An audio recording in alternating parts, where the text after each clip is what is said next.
अस्सलामु अलैकुम वरहमतुल्लाहि वबरकातुहू। अगर आप गलत किस्म की सोच आपको बहुत ज़्यादा आती है, ख्वाहिशात बहुत ज़्यादा है, आप नौजवान हैं, लड़की है, लड़के हैं, हर वक्त ज़िना का ख़यालात आते हैं, हर वक्त ज़िना को दिल चाह रहा होता है, हर वक्त बस शैतानी खबासत दिल में भरी हुई है, दिमाग में भरी हुई है, तो फिर आज से मेरी इस वजीफ़े पर अमल करना शुरू कर दे, तो इंशाअल्लाह इंशाअल्लाह इंशाअल्लाह ज़रूर ज़रूर आपको फ़ायदा होगा।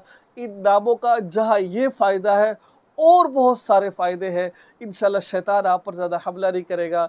आप हर किस्म की इस परेशानियों से निजात हासिल कर लेंगे। तो आपने क्या करना है, रात सोने से पहले जिस साइड पर आपका दिल है वहाँ पर आपने ऐसे हाथ रख लेना है, फिर आपने आंखें बंद कर लेनी है, फिर आपने जो है ना 11 मरतबे कलिमात को पढ़ना है। जैसे आंखें बंद कर कर 11 मरतबे पढ़ना है, या हलीमु या रब्बी या रऊफ़ु या मन्नान, या हलीमु या रब्बी, ठीक है, या रऊफ़ु या मन्नान, इन कलिमात को पढ़ना है। या हलीमु या रब्बी या रऊफ़ु या मन्नान 11 मरतबा आपने इनको आंखें बंद कर कर तसव्वुरात के अंदर आपने ये करना है।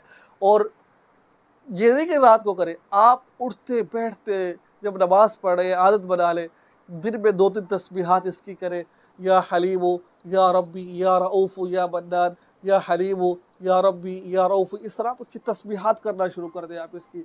और रोज़ा रख कर करेंगे तो फिर मैं कहता हूँ सोने पे सुहागा है भाई, ये इससे बढ़कर कुछ नहीं हो सकता फिर। तो ये अमल करें इंशाअल्लाहुल अज़ीज़। फिर अपने भाई को दुआ में याद रखें और चैनल को सब्सक्राइब करें और इस वीडियो को आगे शेयर ज़रूर कर दीजिए। अस्सलामु अलैकुम वरहमतुल्लाहि वबरकातुहू।